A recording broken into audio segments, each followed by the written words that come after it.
മോളുടെ യാത്ര മുടങ്ങി. യദുക്കുട്ടനും പേടിച്ചു, കുട്ടിച്ചനും ബുദ്ധിമുട്ടായി. എല്ലാം ഞാൻ ഒരൊറ്റയാള് കാരണം. ഞാൻ യാത്ര മുടക്കി വന്നോന്നുമല്ല അമ്മേ, ഏകദേശം തിരിച്ചെത്താറായിരുന്നു.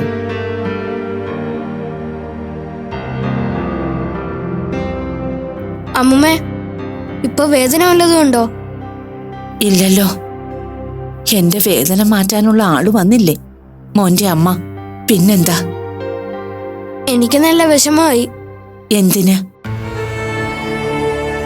ഈ കിടപ്പിന്റെ ദുരിതം ശരിക്കും മനസ്സിലായി. എന്റെ കുഞ്ഞിന്റെ കരച്ചില് കേട്ടിട്ട് ഒന്ന് ഓടിച്ചെല്ലാൻ പോലും പറ്റുകയെന്ന് വെച്ച അതിലും വലിയ ഗതികേടെന്താ? ലക്ഷ്മി, കുഴപ്പമൊന്നുമില്ല കുട്ടിച്ച. യദുക്കുട്ടൻ ഓടി വന്നപ്പോ എന്റെ നല്ല ജീവൻ അങ്ങ് പോയി. അവിടെ വന്ന് തന്റെ കിടപ്പ് കൂടി കണ്ടപ്പോ. കുട്ടിച്ച, അമ്മയ്ക്ക് ഇതിൽ കൂടുതൽ എന്താ വേണ്ടേ? കിടപ്പിലാണെങ്കിലും ഇങ്ങനെ നോക്കാനും സങ്കടപ്പെടാനും ഒക്കെ കുട്ടിച്ചനെ പോലെ ഒരാൾ കൂടെ നിൽക്കുമല്ലേ. കുട്ടിച്ചന്റെ വിശേഷങ്ങള് പറഞ്ഞാ തീരില്ല മോളെ. മോളെ, അമ്മയ്ക്കിപ്പൊ കുഴപ്പമൊന്നുമില്ലല്ലോ. അമ്മയെ വീട്ടിലേക്ക് വിട്ടൂടെ? നാളെ ഓർത്തോടെ ചെക്കപ്പാ. വീഴ്ചയിൽ എന്തെങ്കിലും പറ്റിയിട്ടുണ്ടോന്നൊക്കെ ഡീറ്റെയിൽ ആയിട്ടൊന്ന് നോക്കണ്ടേ? ഡീറ്റെയിൽ ആയിട്ട് നോക്കിയിട്ട് അമ്മ എവിടുന്ന് എഴുന്നേറ്റ് നടക്കാൻ പോവാ? അതൊന്നും പറയാൻ പറ്റില്ല. കട്ടിലിന്ന് താഴെ വീണെന്ന് പറയുന്നത് വിഷമമുള്ള കാര്യം തന്നെയാ. പക്ഷെ വീഴുന്ന ദൂരം വരെ അമ്മ ചാടി എണീറ്റു എന്ന് പറയുന്നത് ഒരു പോസിറ്റീവ് സൈനാ.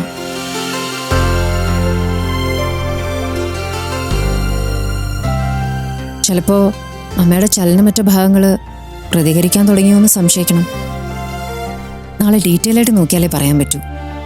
ആത്മാവ് മാത്രമായിട്ട് കിടന്നാലും എന്റെ കുഞ്ഞിനെന്തെങ്കിലും പറ്റിയെന്നൊരു തോന്നല് വന്നാ ഞാൻ എണീക്കും. എന്നൊരു കാര്യം ചെയ്യാമ്മേ, അമ്മുമ്മയെ തിരിച്ചുകൊണ്ടുപോയിട്ട് ഞാൻ അടുക്കളയിൽ വീണ്ടും ഒന്ന് വീഴാം. അപ്പൊ അമ്മുമ്മ എണീറ്റ് വന്നാലോ? കൊള്ളാം. ഇത് ഹോസ്പിറ്റലാ, ഇവിടെ യദുക്കുട്ടന്റെ മാജിക് ഒന്നും പറ്റില്ല, കേട്ടല്ലോ. മോളെ മൈഥിലി, ഞാൻ ക്യാൻറ്റീനിൽ നിന്ന് യദുക്കുട്ടൻ എന്തെങ്കിലും വാങ്ങിച്ചു കൊടുക്കട്ടെ? വേണ്ട കുട്ടിച്ച. അമ്മൂമ്മയെ കേറി കണ്ട അമ്മൂമ്മയ്ക്ക് ഒന്നും ഇല്ലാന്ന് ബോധ്യപ്പെട്ട എന്റെ കൂടെ വരാന്നും എന്തെങ്കിലും കഴിക്കാന്നും വാക്ക് തന്നതാ. നീ മറന്നോ അത്?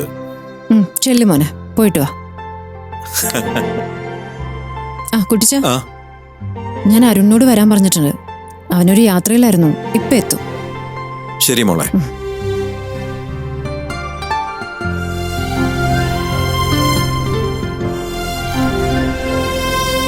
ലീവ് എടുത്ത് വീട്ടിൽ നിൽക്കാൻ പോയ നിന്നെ ഞാൻ വീണ്ടും ഹോസ്പിറ്റലിൽ എത്തിച്ചു. അതിനെന്താ? അമ്മയ്ക്ക് അസുഖം വന്നാ മക്കൾ അടുത്ത് വേണ്ടേ? എന്നോട് പറഞ്ഞതല്ലാതെ കൂടുതൽ വേദനയൊന്നും ഇല്ലല്ലോ അല്ലേ? ഇല്ല മോളെ, മനസ്സിന് വേദനയുള്ളത് നിന്നെയും മോളെയും കുറിച്ച് ഓർത്താ. അത് പെട്ടെന്നൊന്നും മായില്ല. ഇവിടെ കിടന്ന് എന്റെയും മക്കളുടെയും കാര്യത്തെക്കുറിച്ച് ഒന്നും ആലോചിക്കണ്ട. മരുന്ന് കഴിക്കുക, ഫ്രഷ് ആയിട്ട് ഇരിക്കുക. പെട്ടെന്ന് സുഖമായിട്ട് നമുക്ക് വീട്ടിൽ പോവാം, കേട്ടല്ലോ?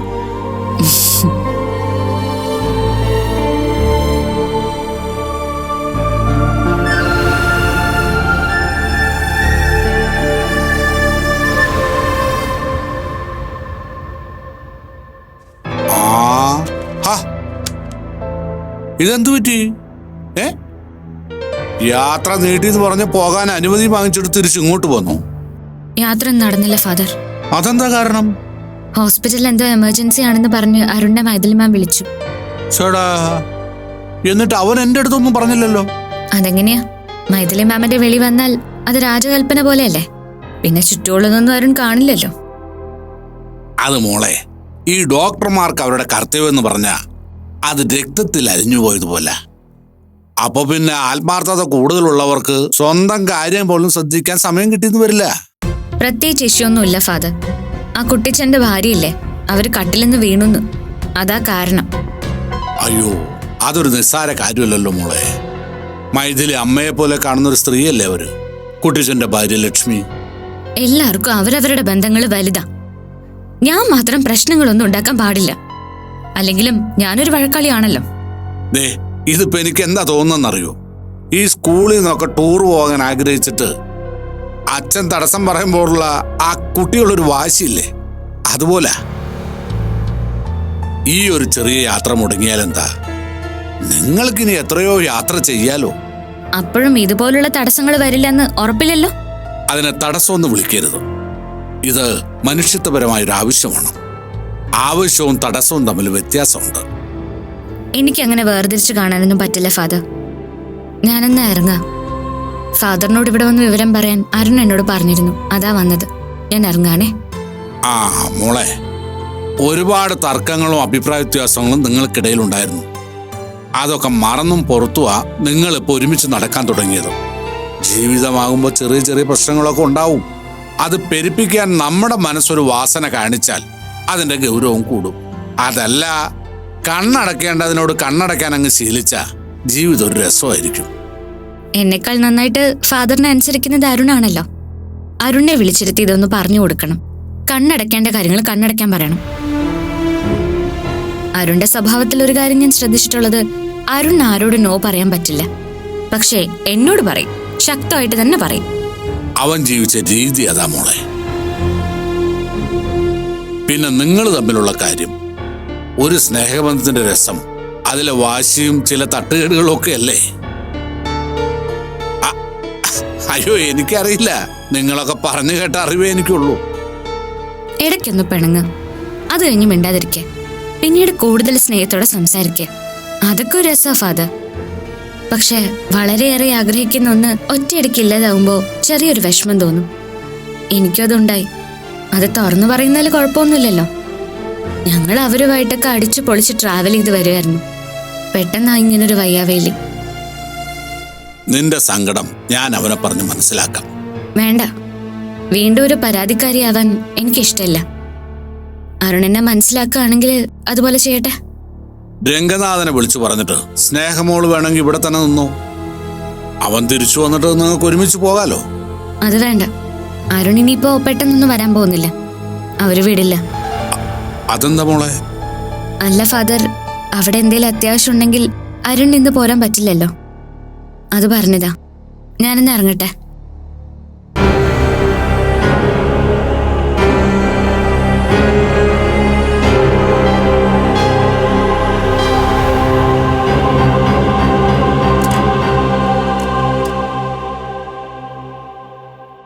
ലക്ഷ്മിയമ്മയുടെ കാര്യത്തിൽ പേടിക്കാനൊന്നുമില്ല അല്ലേ മാഡം?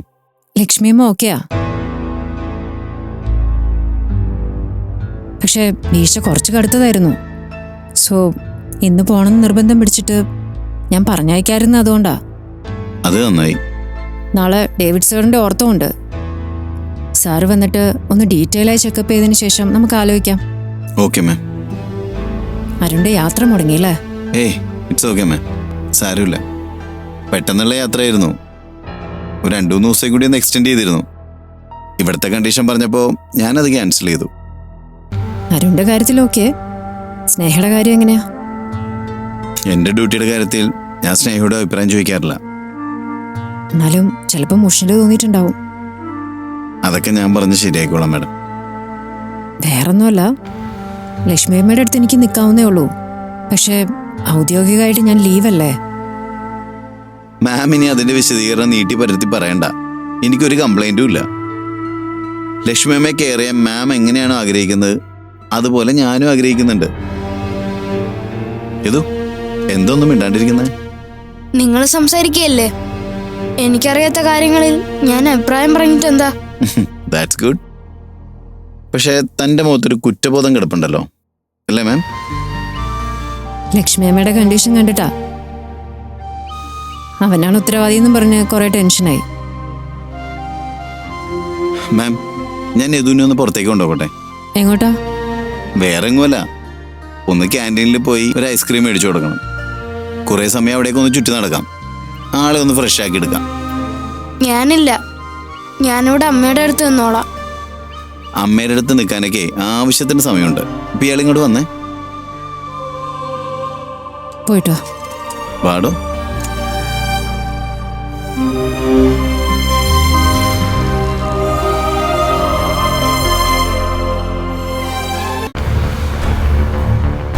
ഇതിനൊക്കെ നീ ഇങ്ങനെ വയലന്റ് ആവേണ്ടതിന്റെ ആവശ്യം എന്താ? അരുൺ അല്പം ഡ്യൂട്ടി കോൺഷ്യസ് ആണ്. അയാൾ അയാളുടെ ജോലി ചെയ്യട്ടെ. നിക്കടേ ഇവിടെ. കാര്യം പറഞ്ഞിട്ട് പോ. ഇത് അരുൺ ഡ്യൂട്ടി കോൺഷ്യസ് ആയതുകൊണ്ട് സംഭവിച്ചതല്ല. അരുണിന്റെ കാര്യത്തില് വേറെ ചിലർക്ക് താല്പര്യമുള്ളതുകൊണ്ടാ. പറഞ്ഞു പറഞ്ഞ പഴയ കാര്യം വീണ്ടും എടുത്തിടണോ? അത് എന്നോടല്ല ചോദിക്കേണ്ടത്, ഡോക്ടർ മൈഥിലിയോടാ.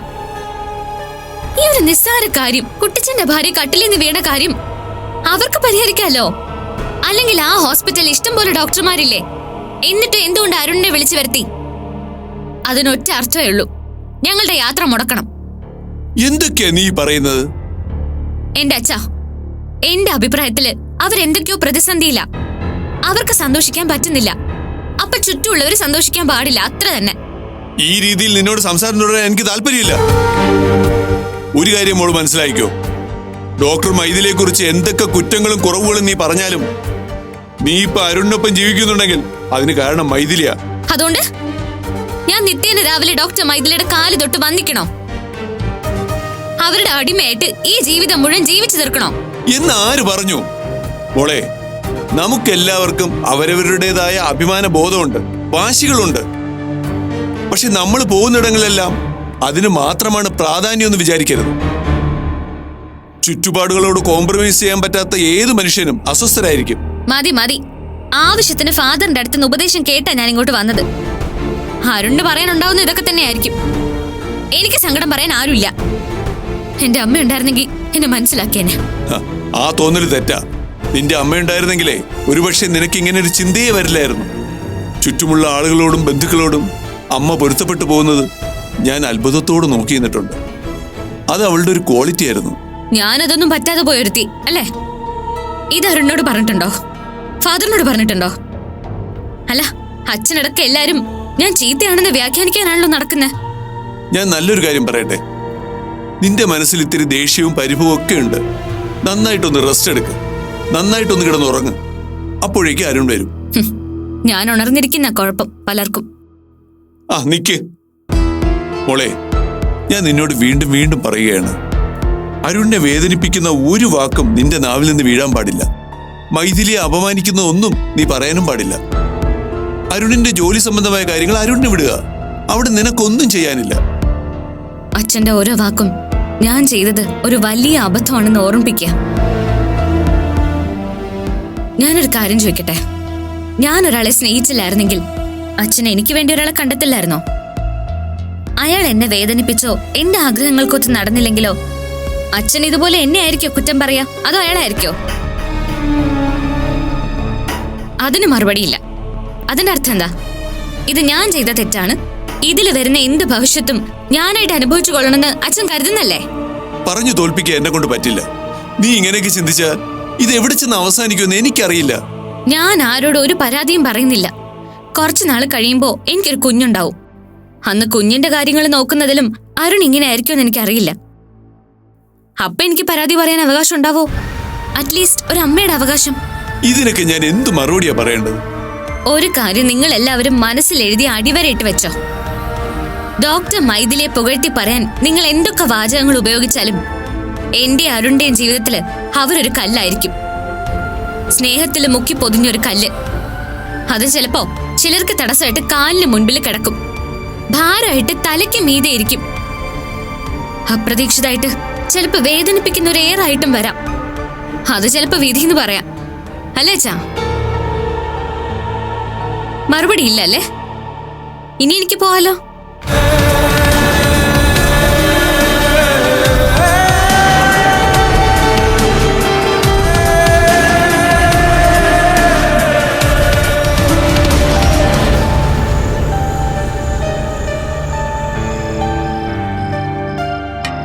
ഏട്ടനെന്താ വൈകുന്നേ?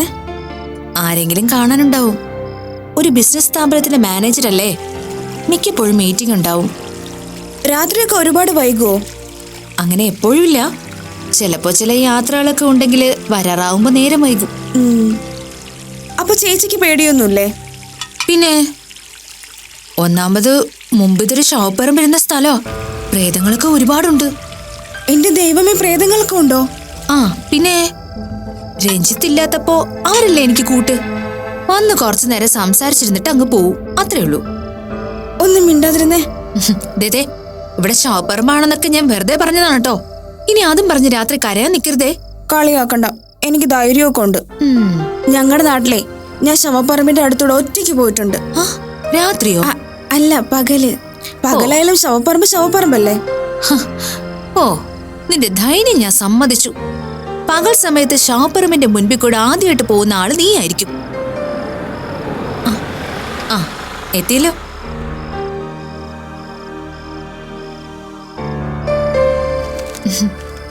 ആ ഇതെന്താ?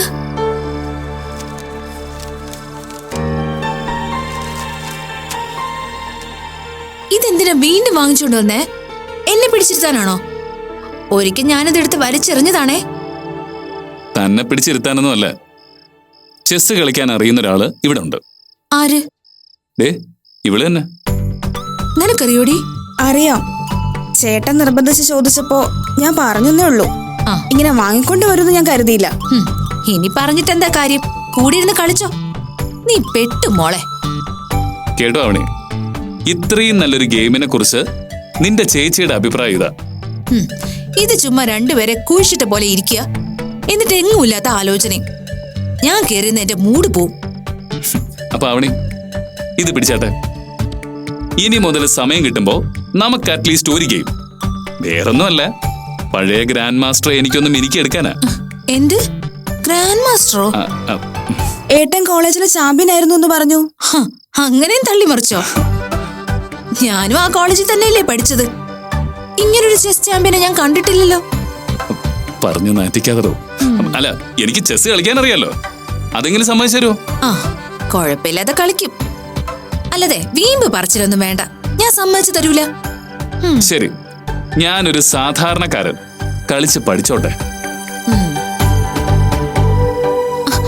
അതെ, പെണ്ണുങ്ങല്ലേ? ചേച്ചിക്ക് ഇഷ്ടമായില്ലല്ലേ? അതെങ്ങനെയാടി ഇഷ്ടാവുക?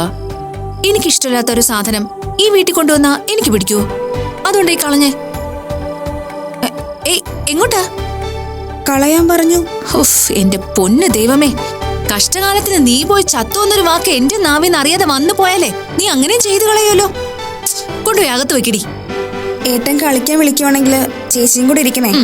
പിന്നെ എനിക്ക് വട്ടല്ലേ, നീ ഒറ്റയ്ക്ക് അനുഭവിച്ച് തീർത്താ മതി.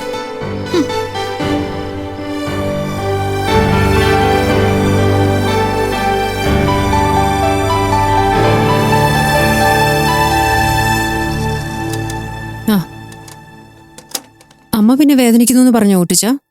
ഇല്ല, വീണഭാഗത്ത് എന്തായാലും ഒരു ചെറിയ ചതവ് കാണുമല്ലോ, അതിന്റെ ആവാനാ സാധ്യത. അല്ല, ഞാൻ 2 ഡോക്ടർമാരോടായി പറയുന്നത്. അത് സാരമില്ല, കാലങ്ങളായിട്ട് അമ്മയെ പരിചരിക്കുന്ന കുട്ടിച്ചനല്ലേ. ചിലപ്പോ ഡോക്ടറെക്കാളും നന്നായിട്ട് പരിചരിക്കുന്ന ആൾക്ക് അഭിപ്രായം പറയാൻ പറ്റും. മിക്കവാറും നാളെ രാവിലെ തന്നെ ലക്ഷ്മി അമ്മ പെർഫെക്റ്റ്ലി ഓൾറൈറ്റ് ആവും. ഞാൻ ലക്ഷ്മിയോട് പറയുമായിരുന്നു, വേറെ ആർക്കും ഇല്ലാത്തൊരു സൗഭാഗ്യം എനിക്കും അവൾക്കും ഉണ്ടെന്ന്. ഒരു തളർച്ച വന്ന അപ്പുറം ഇപ്പുറം നിങ്ങൾ 2 പേരും ഉണ്ട്. എന്നെങ്കിലും ചെയ്തൊരു പുണ്യത്തിന്റെ ഫലമായിരിക്കും. പരസ്പരം അറിയുന്നവര് തമ്മില് സഹായത്തിന് പുണ്യത്തിന്റെ കണക്കൊന്നുമില്ല. കുട്ടിച്ചന്റെ നല്ല കാര്യത്തില് എത്രയോ നല്ല കാര്യങ്ങൾ ചെയ്തിട്ടുണ്ടാവും. എത്ര പേരെ സഹായിച്ചിട്ടുണ്ടാവും. ഉണ്ടായിരുന്നു, ഒരു കാലത്ത് എല്ലാവരെയും കൈയച്ച് സഹായിച്ചിട്ടുണ്ട്. ബിസിനസ് ഒക്കെ നന്നായി നടന്നിരുന്നപ്പോ നേരം വെളുക്കുമ്പോ മുറ്റത്തൊരു നീണ്ട നിരയുണ്ടാവും. സഹായം ചോദിച്ചു വരുന്നവരാ. ഒരാളോട് മുഷിഞ്ഞിട്ടില്ല. വിളിച്ചിരുത്തും, കാര്യങ്ങൾ കേൾക്കും, പറ്റുന്നത് എന്താണോ അത് അപ്പ തന്നെ ചെയ്യും. അമ്മ എന്നോട് പറഞ്ഞിട്ടുണ്ട്, ഒരു ട്രസ്റ്റ് പോലെയായിരുന്നു ആ വീടെന്ന്. ചില ആൾക്കാരൊക്കെ പറയില്ലേ, ദൈവത്തിന് അസൂയ തോന്നുകന്നൊക്കെ. തോന്നിക്കാണും. പിന്നെ വമ്പൻ പതനത്തിന്റെ കഥകൾ ആളുകൾ പറഞ്ഞു കിടക്കണമെങ്കിൽ വമ്പന്മാര് തന്നെ വീഴണ്ടേ? അങ്ങനെ ഒരു വീഴ്ച. മോളെ മൈഥിലി, അമ്മ മരുന്നൊക്കെ കഴിച്ച് കുറച്ചു കഴിഞ്ഞാൽ ഉറങ്ങും. അരുൺ ഇവിടെ ഉണ്ടല്ലോ, ഞാനും ഇവിടെ ഉണ്ട്. മോളെ ഏത് കുട്ടനെയും കൂട്ടി വീട്ടിൽ പോയിക്കോ. വേണ്ട കുട്ടിച്ച, ഞാനിവിടെ ഇരുന്നോളാം, എന്റെ ഒരു സമാധാനത്തിന്. എന്തിനാ മോളെ, ഈ നേരം വരെ നീ കിടന്ന് ബുദ്ധിമുട്ടായിരുന്നില്ലേ? നിന്റെ ഒരു മാനസികാവസ്ഥ എന്താണെന്ന് കുട്ടിച്ചൻ അറിഞ്ഞൂടെ? അതൊക്കെ മാറ്റിവെച്ച് നീ കൂടെ നിന്നു. ഇനിയൊന്ന് ചെന്ന് സമാധാനമായിട്ട് കിടന്ന് ഉറങ്ങ. അവിടെ ചെന്നാലും ഞങ്ങൾ 2 മാത്രല്ലേ കുട്ടിച്ച. അതിലും നല്ലത് യദുവും ഞാൻ ഇവിടെ ഇരുന്നാ പോരെ, അമ്മയുടെയും കുട്ടിച്ചന്റെ അടുത്ത്. പറഞ്ഞത് നല്ല കാര്യം തന്നെ. എന്നാലും വേണ്ട, ഞാൻ വീട്ടിൽ പോകും. അല്ല അരുൺ, എന്തെങ്കിലും ആവശ്യം വന്നാൽ ആ നിമിഷം ഞാൻ ഫോൺ ചെയ്തോളാം. ചെല്ലു മോളെ. നീ ഉറക്കളിച്ച് ഇവിടെ ഇരുന്നാലേ അത് കാണുമ്പോ കുട്ടിച്ചന് വിഷമമാവും. ലക്ഷ്മിയാണെങ്കിൽ നിർബന്ധപൂർവം പറഞ്ഞിരിക്ക മൈഥിലിയെ പറഞ്ഞയക്കണേ എന്ന്. Ma'am please. ഒരു യാത്ര പോയ നിന്നെ വിളിച്ചു വരുത്തി കാവലിരുത്തിയിട്ട് ഞാൻ പോവാന്ന് പറഞ്ഞാ ഇതൊക്കെ നമ്മൾ നേരത്തെ സംസാരിച്ച് ക്ലോസ് ചെയ്താ. തൽക്കാലം ഞാനിവിടെ കുട്ടിച്ചന്റെ കൂടെ ഇരുന്നോളാം. മാം പോകുന്നു. എന്നാ ശരി കുട്ടിച്ച, ഞാൻ രാവിലെ തന്നെ വരാം. ഉം. പിന്നെ അമ്മയ്ക്ക് കഴിക്കാൻ രാവിലെ ഒന്നും വാങ്ങിച്ചു കൊടുക്കണ്ട, ഞാൻ കൊണ്ടുവരാം. നിനക്ക് ബുദ്ധിമുട്ടാവില്ലേ മോളെ? കുറച്ച് ബുദ്ധിമുട്ടാം. അമ്മയ്ക്കും അച്ഛനും വേണ്ടി മോള് കുറച്ച് ബുദ്ധിമുട്ടിയാൽ എന്താ കുഴപ്പം? ഇതെന്നെ കൊണ്ട് കൂടെ പറയിപ്പിക്കല്ലേ. നിന്റെ ഉള്ളൊരുകുന്നത് കാണാൻ ആളില്ല. പക്ഷെ ബാക്കിയുള്ളവർക്ക് ചെറിയൊരു വേദന വന്നാ നിനക്കത് സഹിക്കുകയില്ല. വരും, എന്റെ മോൾക്കൊരു നല്ല കാലം വരും.